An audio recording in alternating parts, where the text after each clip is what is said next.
So I watched the last video that I posted again, and I realized I could do better. So I'll be giving another try at making lo-fi music on Audacity.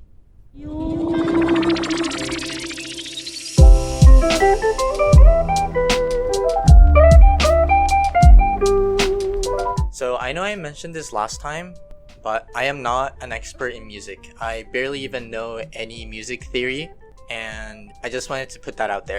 Yeah, this video is not for educational purposes. I mean, unless you find something to take away from this video, in which case that would make me really happy.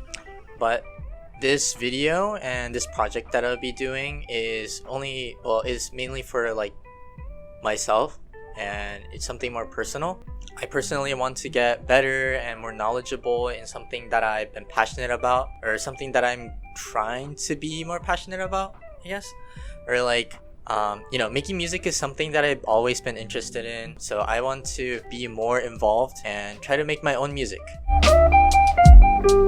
So I'm making a video about this because I want to record this journey and keep myself accountable. So whenever I decide that I want to make music again, or like pursue music, trying to learn more about other things, I would know that I was able to do it this time, so I could also do it again. Also, for you, if you're a complete beginner, I hope this video sort of motivates you to start something, to, use your time, and then don't be held back by your insecurities. Because the reason why I'm doing this is because I've always been pretty insecure about like not knowing anything. Like I haven't had the resources to get like private tutors and to get lessons for playing music, even though I wanted to. So I want to put in my own effort to do this and try to make something cool, or something that I hope will be cool. Also, if you know more about music than I do, I would really appreciate any tips on how I could get better at making any lo-fi beats. So please comment down below if you have any tips or advice.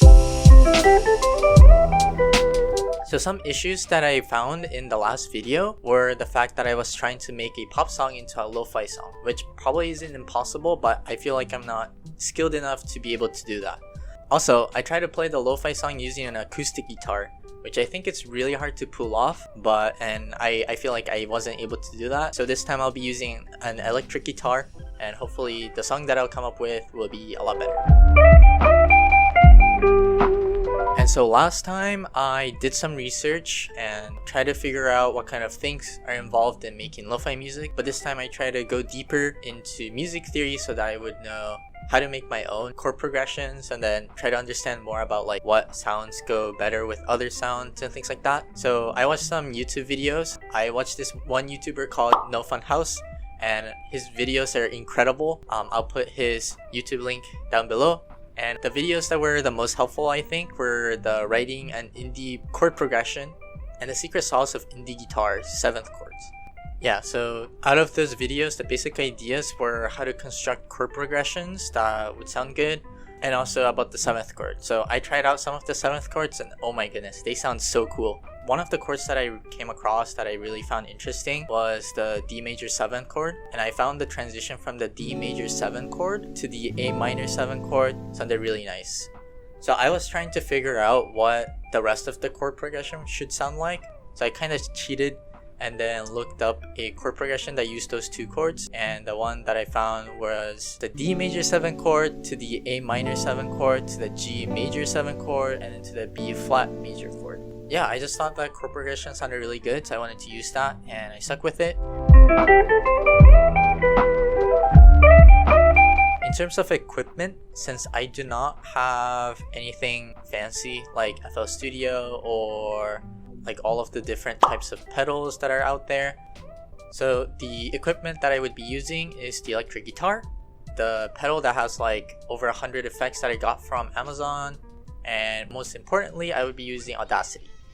Now that we got all of that out of the way, let's get into how I made the song. Before you start making the lo-fi beat, you first need to import all of the sounds that you'll need. The sounds that I've already imported on here are the hi-hats, the snares, and the kicks. The cool thing about Audacity is that I can copy and paste the sounds. Since I want all of the beats to be an equal length apart, I can copy the beat itself, so right here at the hi-hat, and I can also copy the spacing behind it. So I can copy this and then go and paste it. And then now it's an equal length apart from here and here. So you can easily copy and paste the beats and then you can loop it basically. Now that we got the beat down, the next thing to do is to play the chord progression that we came up with over it. The chords recorded, you can see it on Audacity right here. The next step would be to add in some sounds to fit the vibe that you want. I wanted to fit the mood of being in a cafe because I haven't been there in such a long time because of the pandemic. So the sounds that I included make it sound like I'm in a cafe and you can hear sounds of glass hitting the table, coffee being poured in, and things like that.